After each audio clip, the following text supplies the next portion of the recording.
దేవుని బిడ్డలారా, ఈ దినము కీర్తనలు 134 మొదటి నుండి 3 వచనాలను ధ్యానిద్దాం. యెహోవా సేవకులారా, యెహోవా మందిరంలో రాత్రి నిల్చుండు వార్లారా, మీరందరూ యెహోవాను సన్నుతించుడి. పరిశుద్ధ స్థలం వైపు మీ చేతులెత్తి యెహోవాను సన్నుతించుడి. భూమి ఆకాశం సృజించిన యెహోవా సియోన్లో నుండి నిన్ను ఆశీర్వదించునుగాక. దేవునికి మహిమ కలుగునుగాక. దేవుని బిడ్డలారా, దేవుని వాక్యంలో మనం చూస్తూ ఉన్నాము. దేవుని భక్తుడు ఈ విధంగా సెలవిస్తూ ఉన్నాడు.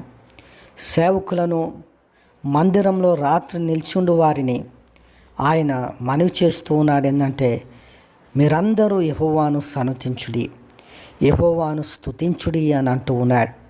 దేవునికి మహిమ కలుగునుగాక. దేవుని బిడ్డలారా, అంతేకాకుండా పరిశుద్ధ స్థలం వైపు మీ చేతులెత్తి యెహోవాను సన్నుతించుడి.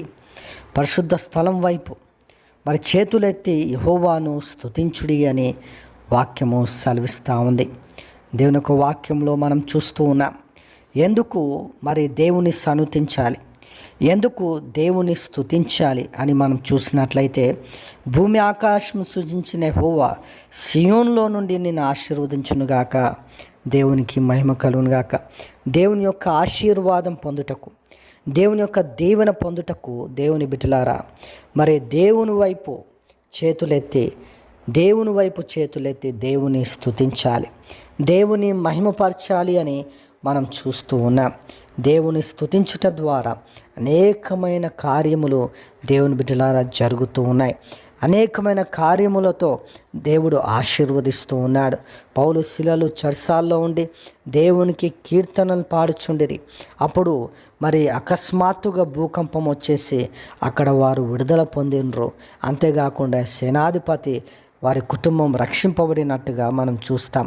అవును, దేవుని స్తుతించుట ద్వారా అనేకమైన దీవెన ఆశీర్వాదములు ఉన్నాయి. దేవుని రక్షణ మన జీవితంలో కనబడుతుంది. ఒక మార్గమును దేవుడు ఏర్పాటు చేస్తాడు. దేవుని బిడ్డలారా, దేవుని స్తుతించుట ఎంతో మంచిది అని వాక్యం సెలవిస్తూ ఉంది. ఎంతో శోభస్కరం అని దేవుని వాక్యం సెలవిస్తూ ఉంది. కాబట్టి మన జీవితంలో దేవుని స్తుతించడానికి మనం నేర్చుకుందాం. దేవుని స్తుతించుట ద్వారా దేవుని ఆశీర్వాదములు దేవుని యొద్ద నుండి వచ్చును. యెహోవా సియోన్లో నుండి నేను ఆశీర్వదించునుగాక అన్న వాక్యము మన జీవితాల్లో నెరవేరునుగాక. Amen, amen, amen.